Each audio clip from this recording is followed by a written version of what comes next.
नमस्कार दोस्तों, कैसे हैं आप। देखिए, हम लोग आज बात करेंगे करंट अफेयर्स की सीरीज़ में करंट अफेयर्स की, और उसमें हमारा चलेगा जो राष्ट्रीय महत्व की प्रमुख योजनाएं हैं।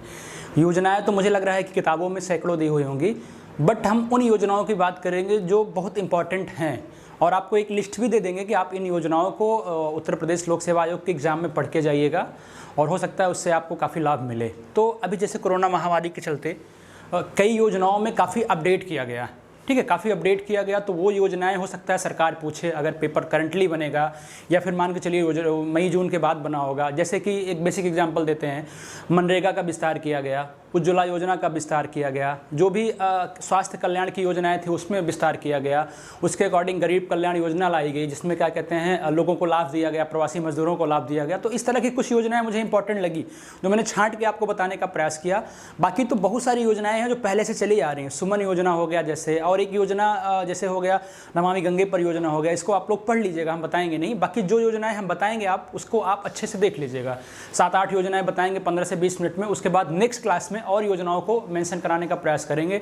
जैसे आज जो हमारी क्लास है वो राष्ट्रीय योजनाएं हैं, फिर इसके जस्ट बाद जो मेरी क्लास होगी वो उत्तर प्रदेश की योजना होगी। तो आपकी योजना लगभग 20 योजनाओं से लगभग 100 क्वेश्चन तैयार कराने का प्रयास करेंगे।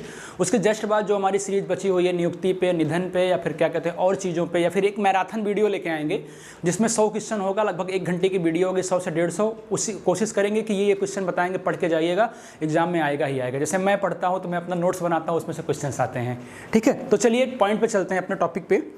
ब्लैक मार्कर, तो अपने टॉपिक पे चलते हैं। नोट करिएगा, पहले राष्ट्रीय योजनाएं या राष्ट्रीय महत्व की योजनाएं। चलो पहली योजना की शुरुआत करते हैं उज्ज्वला योजना से।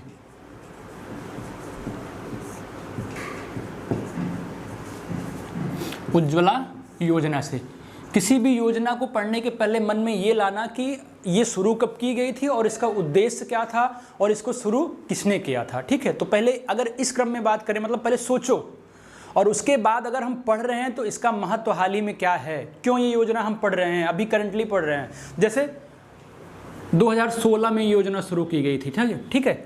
2016 में 1 मई को शुरू की गई थी। प्रधानमंत्री नरेंद्र मोदी ने इस योजना की शुरुआत की थी, ठीक है, मई में, ठीक है, 1 मई को। इसका उद्देश्य था स्वच्छ ईंधन बेहतर जीवन, इस नारे के साथ इसकी शुरुआत हुई थी। नोट कर लीजिएगा, स्वच्छ ईंधन बेहतर जीवन। एक उद्देश्य इसका और था, इसी को एक्सप्लेन कर दे रहे हैं कि मतलब धुआं रहित ग्रामीण भारत का कल्पना करना, उसका निर्माण करना, ठीक है। धुआं रहित ग्रामीण भारत का निर्माण करना। लोग लकड़ी, अगर लोगों को सिलेंडर मिलेगा, गैस मिलेगी, तो क्या होगा, लोग लकड़ियाँ बिनने नहीं जाएंगे, चूल्हों में लकड़ियों से यूज नहीं करेंगे, ओपली आती है उसका यूज नहीं करेंगे। तो इससे क्या होगा, उनको लाभ दिया जाता है, उनको सब्सिडी दी जाती है, या उनको फिर फ्री में सिलेंडर्स दिया जाता है, ताकि इसको बढ़ावा मिले। और वनों की रक्षा अपने आप में हो ही रही है, बाकी धुआं से क्या कहते हैं मानव स्वास्थ्य को लाभ मिलेगा। तो अभी क्या हुआ पता है मित्रों, अभी कोरोना महामारी के चलते 1 अप्रैल 2020 से 30 जून 2020 तक जो 8 करोड़ परिवार को लाभ होने का लक्ष्य पहुंचाया गया था। जैसे हमारा थीम था कि 2019 तक 5 करोड़ लोग को लाभ पहुंचाना था। एक बात याद रखना, 2019 तक जो है 5 करोड़ लोग को लाभ पहुंचाना था। और दिल्ली की सबसे लास्ट 5वीं करोड़ महिला तकदीरन थी, जिसको 5वें करोड़ सिलेंडर का लाभ मिला। उसके बाद फिर इस लक्ष्य को बढ़ा के 8 करोड़ कर दिया गया, ठीक है। तो जो 8 करोड़ लोग थे, इनको फ्री में सिलेंडर दिया गया अप्रैल 2020 से, ठीक है, जून 2020 तक। मतलब 3 महीने 8 करोड़ लोगों को फ्री सिलेंडर देने की बात की गई, ठीक है, 3 माह तक लगातार। अब समझ में आया इस योजना को हम क्यों पढ़ रहे हैं, एक बेसिक अवधारणा बनी ना। और ऐसे ही मनरेगा में विस्तार किया गया। मनरेगा के बारे में थोड़ा सा देख लीजिए। अब अगर इससे क्वेश्चन बनेगा तो शायद बाहर नहीं जाएगा। कब शुरू हुआ, इसका लक्ष्य क्या था, अभी हाल ही में इस पर क्या किया, कितने करोड़ का टारगेट है, मतलब कितने लोगों का टारगेट है पहुंचाने का लाभ, ये एक बेसिक अवधारणा आपके दिमाग में बन गई होगी। दूसरी योजना इसी से रिलेट करके देख लीजिए, मनरेगा, ठीक है।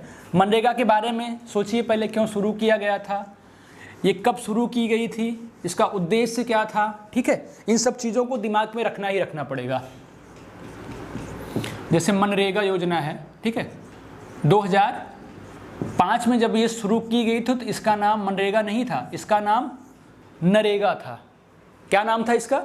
नरेगा था। तो अभी हुआ क्या, सबसे पहले रिकॉर्ड रोजगार देने में राजस्थान था। मनरेगा के तहत लाभान्वित होने वाले राज्यों में सबसे टॉप पे क्या था, याद रखना, राजस्थान था।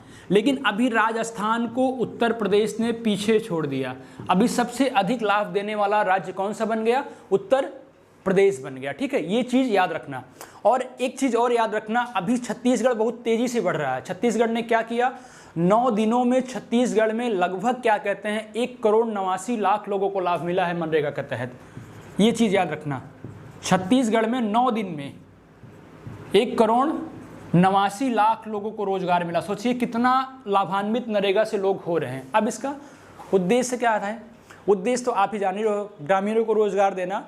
लेकिन एक सबसे बड़ी बात याद रखना कि अभी कोरोना महामारी में क्या किया गया। इसमें कोरोना महामारी में 1 अप्रैल 2020 से वहीं जून 2020 तक क्या कहते हैं इसका एक्सटेंशन किया गया। ठीक है, क्या किया गया, इसमें 20 रुपये जोड़ दिया गया। जो भी मिलता था उसमें 20 रुपये बढ़ा दिया गया। ठीक है, 20 रुपये बढ़ाने के बाद और क्या किया गया, इनको कोरोना महामारी के चलते 2,000 रुपये का अतिरिक्त लाभ देने लगे।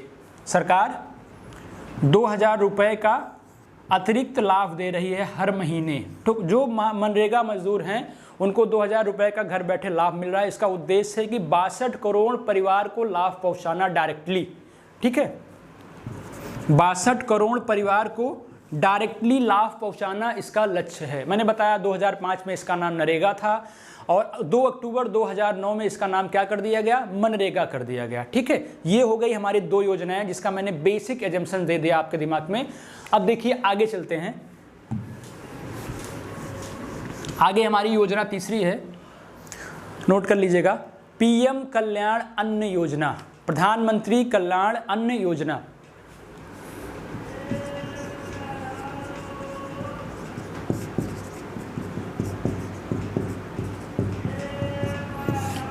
पीएम कल्याण अन्न योजना का टारगेट क्या है, क्यों तक है, इसको भी क्या कहते हैं नवंबर 2020 तक क्या हुआ, बढ़ा दिया गया। शुरू कब हुआ था फिर, ये 26 मार्च 2020 को लॉकडाउन के चलते शुरू हुआ था। 22 मार्च को लॉकडाउन हुआ था, 23 मार्च को, तो 26 मार्च को ये शुरू हुआ था। इसका एक्सटेंशन कर दिया गया नवंबर 2020 तक। है क्या ये, उद्देश्य क्या है, मतलब क्या है इसका? ठीक है, तो मतलब ये है कि क्या कहते हैं, गरीब कल्याण पैकेज योजना का हिस्सा एक है। इसमें क्या कहते हैं 5 किलो गेहूं, 5 किलो चावल और अतिरिक्त चलते 1 किलो दाल को जोड़ दिया गया था। इससे भी राशन के माध्यम से 80 करोड़ लोगों को लाभ पहुंचाना इसका उद्देश्य था। इसी के अंडर में एक योजना याद करिए, हमने आपको बताया था कि एक राष्ट्र एक राशन कार्ड लाया गया था। वो भी इसी लक्ष्य को पूरा करने के लिए एक राष्ट्र एक राशन कार्ड लाया गया था, मतलब पूरे देश में इस योजना का विस्तार करने के लिए। ठीक है, तो ये इसकी बेसिक अवधारणा हो गई, दिमाग में रख के जाइएगा। इसका उद्देश्य मैंने आपको बता दिया कि क्या है बस। अब जो इंपॉर्टेंट और है उसको हम लिखाते चल रहे हैं। जैसे एक योजना और दिमाग में आ रही है, स्वास्थ्य रिलेटेड है, आरोग्य संजीवनी स्वरोजगार बीमा योजना या आरोग्य संजीवनी स्वास्थ्य बीमा योजना। ये भी कोरोना संक्रमण के चलते लाई गई। कौन कौन लाया, केंद्र सरकार और एडा मिलकर। एडा क्या काम करती है, एडा बीमा कंपनी है। ठीक है, बीमा के लिए क्या कहते हैं अथॉरिटी का काम करती है। तो इसके बारे में थोड़ा सा नोट कर लीजिएगा या बता देते हैं, समझा देते हैं। तो 3 योजनाएं हमारी हो गई ना, प्रधानमंत्री संजीवनी स्वास्थ्य बीमा योजना, पीएम संजीवनी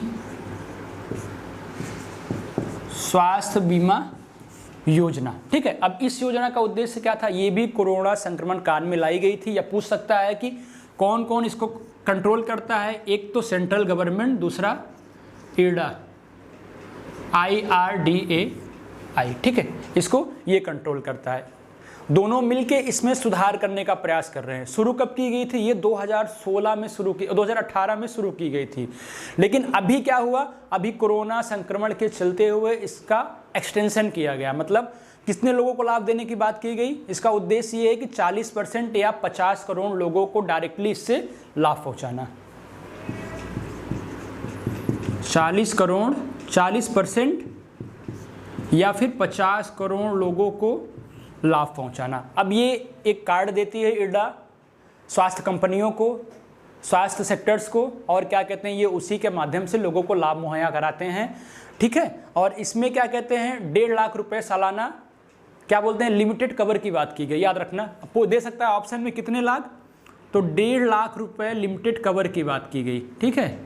और देना कितना होगा, जो प्रीमियम का भुगतान करना होगा, जो सालाना प्रीमियम भुगतान करना होगा, इसके लिए वो 4,000 से 7,500 रुपये के बीच का है, ठीक है। तो ये इस योजना का मेन उद्देश्य जो एग्जाम में पूछ सकता है, ये पूछ सकता है, ये पूछ सकता है और ये पूछ सकता है बस। और इसके बाद इसकी डेट्स को पूछ सकता है कि कब शुरू की गई, 2018 में इसकी शुरुआत हुई। बस इतना दिमाग में याद रख के एग्जाम देने जाना है आपको, ठीक है। आगे देखिए एक योजना और,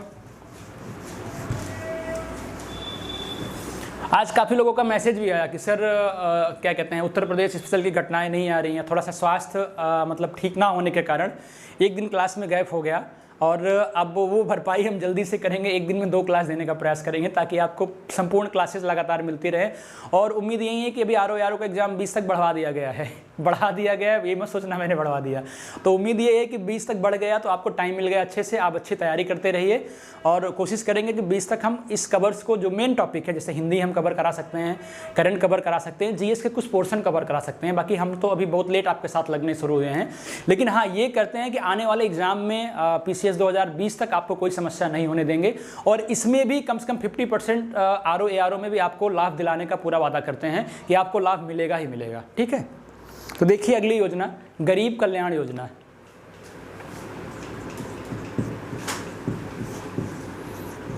देख लेना ब्लू मार्कर दूर तक दिखाई पड़ता है कि नहीं, अगर नहीं पड़ेगा तो इससे नहीं लिखेंगे, ठीक है, क्योंकि बाद में कमेंट्स आते हैं लोगों के कि मार्कर नहीं दिख रहा है।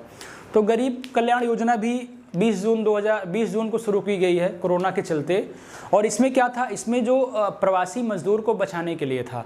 ये शुरुआत में 6 राज्यों में 116 जिलों में शुरुआत की गई थी, मतलब 50,000 करोड़ रुपए से।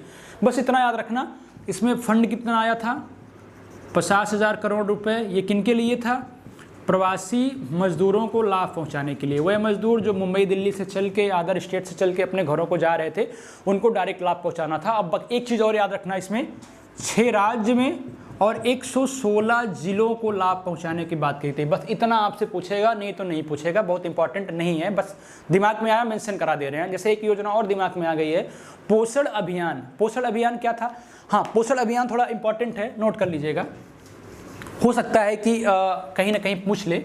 और सबसे इम्पॉर्टेंट क्या है, पोषण अभियान तो ठीक है, चलो कुपोषण के लिए शुरू किया गया है, नाम से स्पष्ट है, लेकिन UPSC का क्वेश्चन जो बनेगा या PCS के ऑब्जेक्टिव का जो क्वेश्चन बनेगा वो पूछेगा कि पोषण अभियान किसके लिए है, ठीक है। तो आप फंस जाओगे कि पोषण का मतलब कुपोषण बच्चों के लिए नहीं, ये महिलाओं के लिए है, किशोरियों के लिए है और छोटे बच्चों के लिए है। तीनों याद रखना,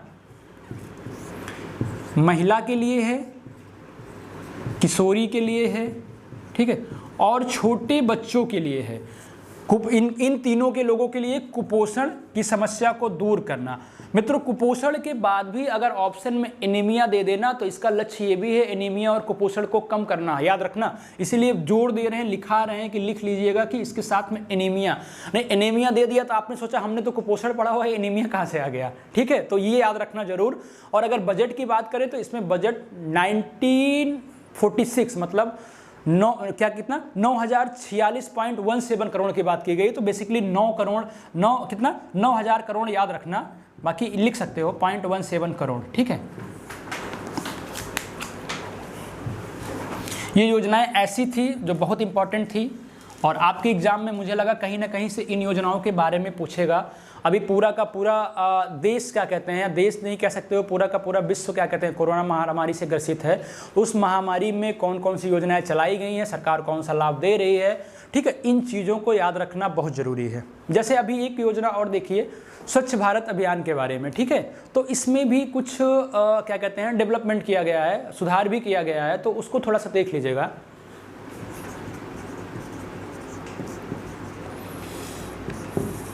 स्वच्छ भारत अभियान, ठीक है, ODF राज्य बोलते हैं ना, ODF, तो याद रखना इसकी शुरुआत अभी नहीं की गई थी, इसकी शुरुआत की गई थी जब सरकार पहले आई थी केंद्र में भाजपा की, तभी 2 अक्टूबर 2014 को शुरुआत की गई थी। देखना, इसको आराम से पढ़ना क्योंकि बहुत इंपॉर्टेंट है। 2 अक्टूबर 2014 को इसकी शुरुआत की गई थी। इसका उद्देश्य क्या था? इसका उद्देश्य था कि 2 अक्टूबर 2019 तक स्वच्छ भारत का लाभ पहुंचाना या स्वच्छ भारत के लक्ष्य को पूरा करना। ठीक है, तो क्या था 2 अक्टूबर 2019 को? 2 अक्टूबर 2019 को पूरे भारत को स्वच्छ बनाने का सपना था और 2 अक्टूबर 2019 को गांधी जी की 150वीं जयंती थी। 150वीं जयंती तक ये सपना पूरा करना था हमें। हुआ क्या इसमें? मई 2020 में क्या हुआ? इसका विस्तार किया गया या इस पर नज़र डाली गई तो पता चला कि मई 2020 में छत्तीसगढ़ जो है राज्यों में अभी सबसे टॉप पे आया, जिसको ODF प्लस की घोषणा की गई। तो ये क्वेश्चन पूछ सकता है कि हाल ही में ODF प्लस की घोषणा किस राज्य को की गई? तो दिमाग में बैठा लेना कि छत्तीसगढ़ एक ऐसा मात्र राज्य है जिसको ODF प्लस का दर्जा मिला 2020 में। ठीक है, ये हमेशा याद रखना। और मात्र ओनली 2020 में एक राज्य था, छत्तीसगढ़। ठीक है, और इसकी उपलब्धि क्या थी? इसकी उपलब्धि में ये था कि क्या कहते हैं, 5 वर्षों में लगभग 11 करोड़ शौचालय बनाया गया। ठीक है, 27 राज्य क्या कहते हैं खुले शौचालय से मुक्त हो गए। वहाँ पे शौचालय का निर्माण इसके अंतर्गत किया गया, ODF के अंतर्गत, स्वच्छ भारत अभियान के अंतर्गत। आजकल जाते होंगे गाँव में लैट्रिन्स बनी रहती हैं, शौचालय बना रहता है, तो उसमें स्वच्छ भारत अभियान का सिंबल बना रहता है, गांधी जी का चश्मा लगा बना रहता है। ठीक है, तो वो इसका टारगेट था। और क्या कहा? इसका दायरा अपने आप में 28% पहले था। जब ये शुरू किया गया था तो 28% लोगों के पास ही शौचालय हुआ करता था या स्वच्छ भारत का मिशन था, लेकिन अब भी जो है 98% हो चुका है। सोचो, 2% ही क्या कहते हैं शौचालय का निर्माण हो चुका है, जबकि इस पर तेजी से काम चल रहा है। बाकी 98% सपना पूरा हो चुका है। तो ये क्या कहते हैं इंपॉर्टेंट योजना एक थी जो आपको देखने की जरूरत थी। जो मेन डाटा था ये था, ये था और ये था। ठीक है, अब इसके अलावा शुरू कब की गई थी? 2 अक्टूबर 2014 को शुरू की गई थी। 5 साल में ही 5 साल का इसका टारगेट था कि स्वच्छ भारत के सपना को पूरा करना। ठीक है, एक योजना और है, छात्रों के लिए है और क्या कहते हैं शोध संस्थान के लिए है। ऐसे ही ओरली बता दे रहे हैं कि अभी एक योजना चलाई गई थी, PM शोध छात्रवृत्ति योजना। इस योजना को मानव संसाधन विकास मंत्रालय लेके आया था। ठीक है, इसका उद्देश्य क्या था? अनुसंधान को बढ़ावा देना इसका एक टारगेट था। तो अनुसंधान को बढ़ावा देने जो मान्यता प्राप्त विश्वविद्यालय थे, एग्जाम में दे सकता है IIT भी, BSc के कॉलेज भी, MA के, जितने भी जहाँ भी शोध संस्थान होते हैं। ठीक है, तो उन संस्थानों को बढ़ावा देना जो वहाँ पे छात्र काम कर रहे हैं उनको 1000 रुपये डायरेक्टली बेनिफिट पहुंचाना। ठीक है, उसका ये मेन उद्देश्य था कि 1000 रुपये डायरेक्ट बेनिफिट पहुंचाना, ताकि क्या कहते हैं बच्चे क्या कहते हैं घर पे बैठ के शोध संस्थान को बढ़ावा दे सकें और भारत क्या कहते हैं शोध संस्थान में शोध में आगे जा सके। ठीक है, तो इतनी योजनाएं जो इंपॉर्टेंट मुझे लगी मैंने आपको बता दिया। इसके अलावा मैंने बताया कि सुमन योजना पढ़ लीजिएगा, समग्र शिक्षा अभियान पढ़ के जाइएगा जो मातृत्व लाभ क्या कहते हैं उसके लक्ष्य को पूरा करती है। ठीक है, तो नमामि गंगे पढ़ के जाइएगा और फिट इंडिया मूवमेंट पढ़ के जाइएगा। बाकी एक योजना अभी हम मैराथन के टाइप में लेके आएंगे और उसमें कोशिश करेंगे कि राज्य और स्टेट का दोनों, राज्य और क्या कहते हैं सेंट्रल का दोनों बताएं। बस ये हो गई हमारी केंद्रीय योजना है। इसके बाद एक क्लास मेरा छोटा सा होगा राज्य की योजनाएं जो उत्तर प्रदेश सरकार द्वारा राज्य में चलाई जा रही है। एक आध दो क्वेश्चंस पूछता है। तो इससे क्या कहते हैं हमारी लगभग 20 से 25 योजनाएं हो जाएंगी। 100 से 150 क्वेश्चन आपको हम डायरेक्टली देने का प्रयास करेंगे। तो उम्मीद करते हैं कि इससे आपको काफ़ी लाभ मिलेगा और आप अपने मित्रों को भी इससे जोड़ोगे कि फ्री क्लास चल रही है और ये हमेशा मेरी चलती रहेगी जब तक जीवन है, तब तक शिक्षा को समर्पित रहेगा। हम कोशिश करेंगे कि हर एग्जाम के पहले आपको वीडियोज़ बनाएं और उसका लाभ आप तक पहुंचाते रहें। धन्यवाद।